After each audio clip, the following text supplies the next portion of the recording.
on the game.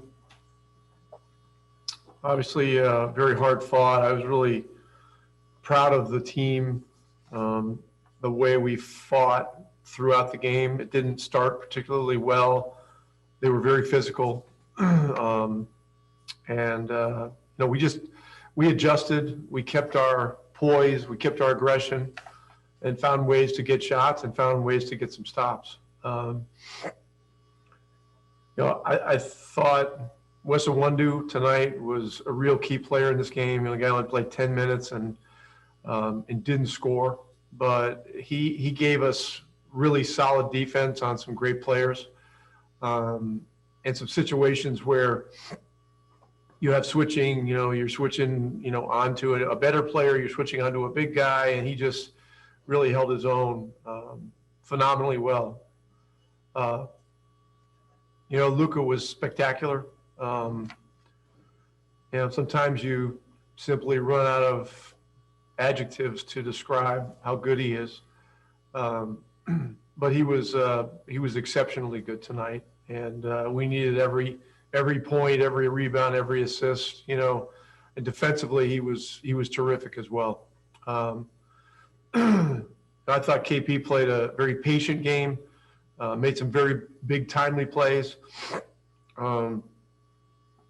It's challenging for him because teams put smaller guys on him and try to muck us into the switch game, but he's been doing a great job of mixing the hard rolls, the pops, the spacing, and the crashing. So he continues to really evolve in our system. Brad?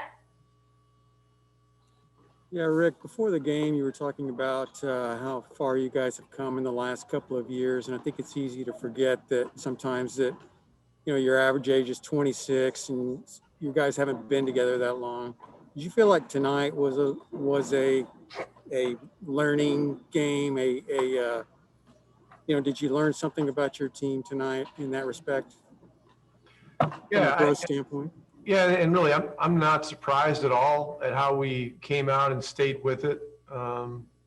These guys have been in the playoffs, and so they have a very good idea of what these types of games are like. As they go on in their careers, there are going to be more and more of them, and there'll be more and more of them during the regular season. Against big rivals, national TV, the whole thing. I do think we took some steps tonight, but the burning question is always where do you take it from here? And so we're in the throes of a very difficult schedule in terms of the opponents. Two against the Clippers, 2 at Portland. Very, very challenging. And so. I just want to see how we continue to approach these games, and it's a part of the season where you're in the thick of the dog days on the one hand, but on the other hand, we've already played 5 or 6 games, out of the break, so it's all coming fast. Tim Cato? Yeah, what were your overall and individual thoughts about the defense? And I think the fans always want to know what the defensive belt was. The fans want to know what? The defensive belt, who won that? Oh, yeah, Josh Richardson, and look, we had a lot of guys under consideration, but, his loose ball play in the beginning of the game, that set the tone for the entire game. And that was just, that was a signal to everyone in the arena that, we were here. He was here, and we weren't going anywhere. And that's a big, that's a big moment. It's a big play. And oftentimes playoff series can hinge on one play like that.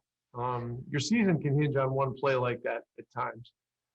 It just depends on, which game, when, and what it means. And look, we're nowhere near the end of the season, but, that play was, I think, symbolic of, what our team stood for tonight. And that was that we were here, we were going to fight all the way, and we were going to be defiant, about how we approached it. Last one for Tim McMahon. Rick, Paul George has earned a reputation as one of the league's best perimeter defenders.